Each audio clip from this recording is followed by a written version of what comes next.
Hey guys, how's it going? Welcome back to another video. Today we're going to be continuing our series explaining chapters from IB Business Management. Today we're in the final stretch of things. We just have 3 chapters left, and actually they're all high levels. Standard level, you guys are done. You guys can check out the link in the description to the playlist I have with every chapter for standard level has already been summarized in every high level chapter up to this point. But today we're with 5.5, which is production planning. So let's get right into it. This is a pretty quick and painless one. All right. So what this chapter talks about is basically the supply chain. All right, and the process of getting products from the production process to the eventual consumer. So that's what a supply chain is. It's getting a product or service from supplier to customer. It's turning your inputs into your outputs. And every entity, and basically, the supply chain consists of every entity that has come into contact with the business during production. All right, so the basic elements of this, it always begins with the customer, because the customer is the one who provides the demand for the product. Then you get into planning. You have to plan and imagine the product that you're going to create. Purchasing, inventory. All right, so purchasing is getting all the things you need for the production process. Inventory is you get that together. You have a store where you need to. Production is you're turning those inputs you've purchased, you've stored the inputs, now you're turning those inputs into the product. And finally, transportation to the customer. So that's the slide chain. Supply chain, the process of getting everything from that first idea, that first production process to the customer. Then we have just in time versus just in case stock management, because the way you control your stocks is really important. Basically, this is how you manage your levels of how much you have in the business, because stock is how much of your product you have.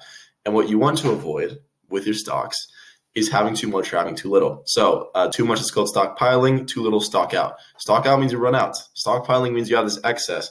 And the thing is, you have to pay money for the storing costs. So you don't want to have too much. You don't just want to have money, your product sitting there. Because also unsold product is money you've spent that you're not getting back. And large orders of a product do mean that you get economies of scale. All right, because that's, as we talked about, economies of scale. If you have a very large volume, you tend to save money overall in the process, especially per item, you're spending less. But then you have to pay the money of storing it. And the factors that determine your method of controlling stocks are things like the type of product you have, your forecasted level of demand, your lead times. The lead time is how long it takes a product to get you. Let's say I order it and it's going to get to me within a day versus I order it and it's going to take 2 weeks for my inventory to get here. That's a pretty big factor in, all right, well, how much am I going to order then? How am I going to manage these stocks? Also, the cost of stockpiling. If it doesn't cost you much to have a large stock there, well, then you might as well. It's easier. Anyway, back to just in time and just in case. These are ways of handling stocks, all right? So just in case, that means you would just have a massive amount of buffer stock. You always just have this huge quantity because you're like, well, in the event we have an emergency, in the event demand goes up really high, we have stocks here. We're never going to run out because we just have so much stock, it's not even possible. But that always means you have a massive stockpile. And it is fatal if a business overestimates what their demand is going to be, because then you just have a ton of dead stock sitting there that's not being sold. Especially, this doesn't really work if you have a perishable stock, like if it's food, for instance, or something that can expire. You can't really do this. Or if you do, you need to have a very high demand. Like if you're going to have a really high stock, well, you need to have high demand. The other type is just in time. I discussed this in my video on chapter 5.3. But basic summary, just in time means just right when you need the stock, that's when you order it. So you don't have any buffer stock, all right? You only get what you need at the time you need it. Then there's kind of a way of measuring these, all right, that is called stock control charts. All right, stock control charts, I recommend you look one up for a visual example as well. But basically, you assume sales are going to be constant, and then you measure, all right, so to give an example, let's imagine we have a company, all right, it's a hamburger company. They're going to start with 8,000 hamburgers. And then they're going to start selling them. And let's say if you order your stock, it's going to take 2 weeks to get there. All right, it's going to take 2 weeks for you to get your hamburger stock back. And so what this chart shows you is it shows the decrease of, how much you're selling, and then whenever you need to order and whenever you need to get back and those things. So the chart's always going to look like this, and it's going to cut up and it's going to cut up and go down, cut up, go down. Because basically what you do is you keep your stock, all right? You just keep going down. And once you hit what's known as the recorder quantity, all right? The recorder quantity is the quantity at which you're going to order your refresh stock, all right? So you're going to order the refresh stock. Everything below that reorder quantity, let's say in our case, so if 8,000 is a regular stock, we're going to get that reorder quantity.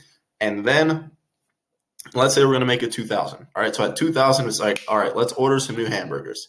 And you know what you're going to do? You're going to order, ideally, you're going to order about 7,000 hamburgers, because then you get to that recorder quantity, and then those 2,000 are your buffer stock. And let's say by the time you get down to 1,000, then the new shipment has gotten there. So then you go back up, and then you're okay. But that's the idea, is you have a quantity, and then below that, so you have a buffer stock. You're not just ordering whenever you get to zero. You're ordering with time, with this space, so that, say there's a problem in the delivery getting there, you have space, and you have stock you can still sell. And that's the idea. And then this also takes into account the lead time, which is the time it gets for your stocks to get back to you. All right, so you can, again, look up these charts. I suggest you guys look into a video specifically explaining those. Because they can, you can get a bit deeper into this, but this isn't something that's like super, super important, but it is good to know generally, if you see one of those charts, what does that mean? Anyway, so yeah, that's basically the chart. It's stock that you have, that you're starting at.